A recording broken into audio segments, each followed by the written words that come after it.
নমস্কাৰ বন্ধুসকল, আপোনালোকক স্বাগতম জনাইছোঁ বিশ্বজিৎ ব্লগ চেচনলৈ। বন্ধুসকল, আমি সকলোৱে সতেজ আৰু এনাৰ্জেটিক অনুভৱ কৰিব বিচাৰোঁ, নহয় বাৰু?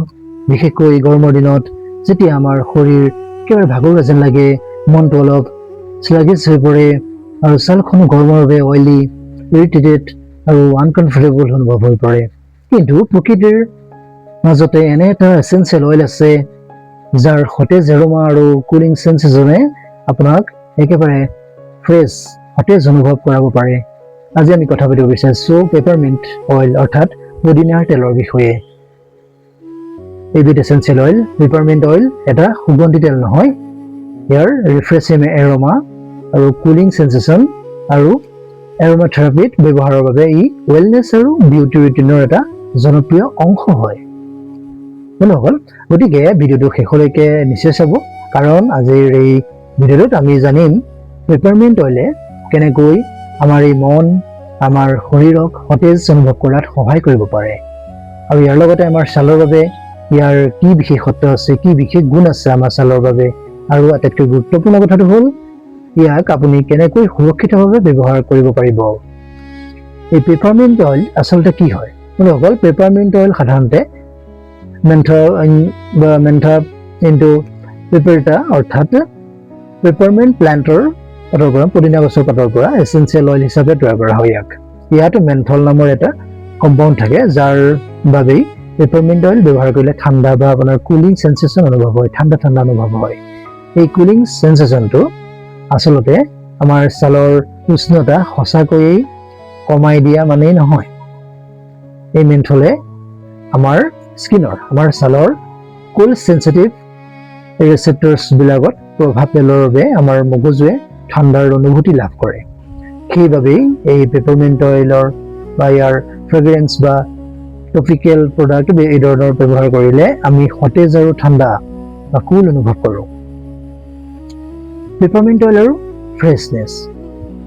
আমি দিনটোৰ মাজভাগত যদি আপোনাৰ মনটো অলপ টায়াৰ্ড বা ডাল লাগে, মনটো কিবা বেয়া লাগি থাকে, এলেহুৱা যেন লাগে, অলসতা ভাৱ আহে, পেপাৰমিণ্টৰ সতেজ এৰোমাই এনভাইৰনমেণ্টটো ৰিফ্ৰেছিং কৰি তুলিব পাৰে আপোনাৰ।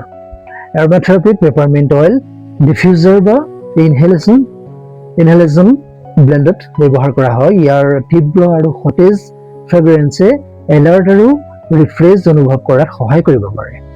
বন্ধুসকল, ইয়াৰ লগতে এই পঢ়া শুনা, কাম কৰা বা দীঘলীয়া সময় কম্পিউটাৰৰ সন্মুখত বহি থাকোঁতে আমাৰ যেনেকুৱা ভাৱ হয়, আমি সেই কিমান দেৰি বহি থাকিবৰ কাৰণে কিছুমান মানুহে এবাৰ এই পেপাৰমিণ্ট এৰোমা পচন্দ কৰে, যে মানে তেওঁলোকৰ সহায়ক হয়।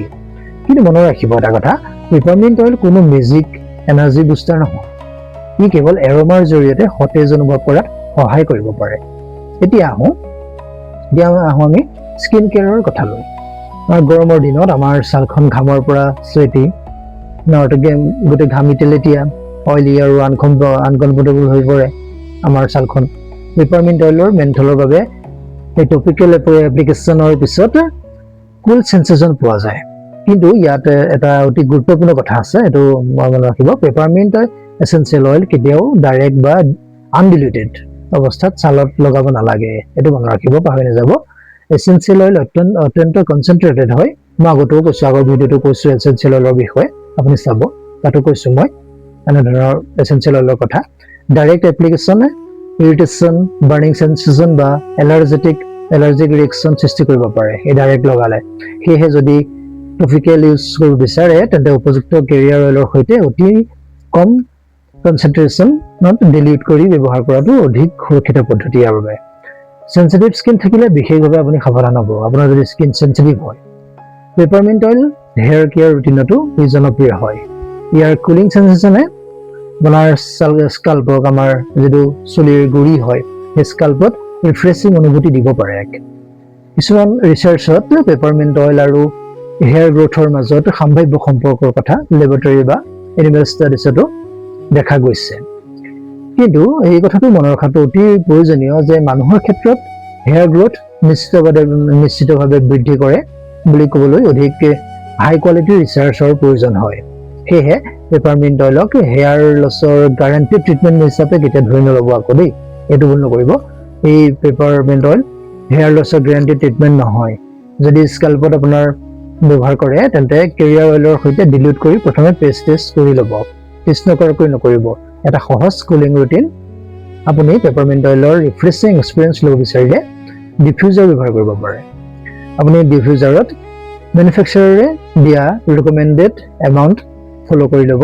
কিমানটো ৰিকমেণ্ড কৰিছে তেওঁলোকে সেইটো ফ'ল' কৰিব আৰু আপোনাৰ ৰুমটো ভালদৰে ভেণ্টিলেটেড কৰি ৰাখিব। আৰু যদি স্কিনত ব্যৱহাৰ কৰিব বিচাৰে তেন্তে এচেঞ্চিয়েল অইলটো ডাইৰেক্ট নলগাই আপুনি কেৰিয়াৰ অইলৰ সৈতে ডিলিউট কৰি ল'ব।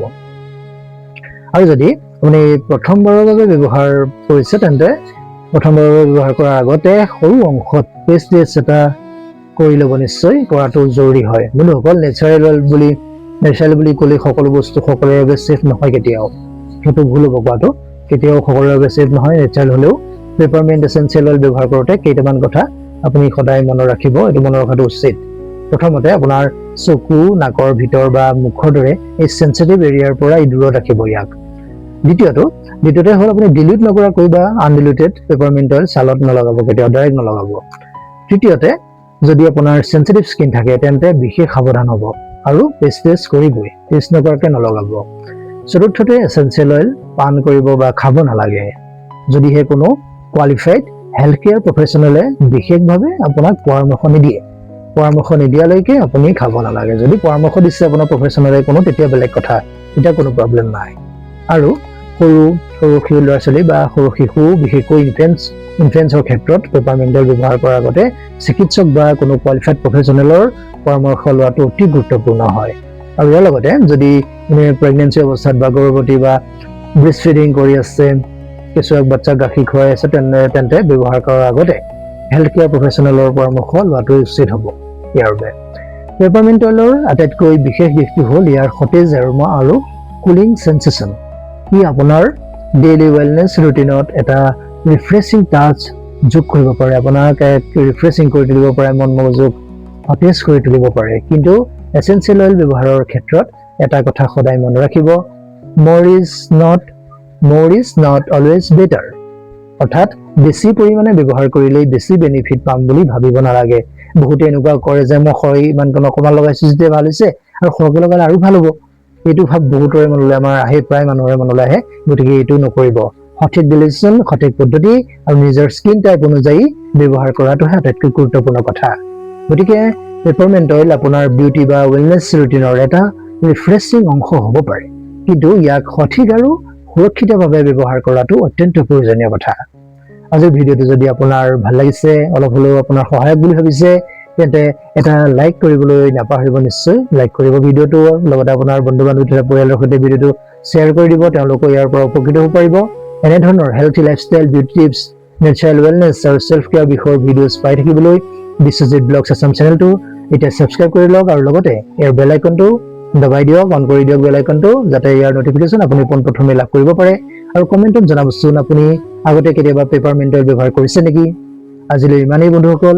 সুস্থ থাকক, সুখী হৈ থাকক, সতেজ থাকক আৰু নিজৰ যত্ন লওক। আকৌ লগ পাম আন এটা নতুন উপযোগী ভিডিঅ'ৰ সৈতে।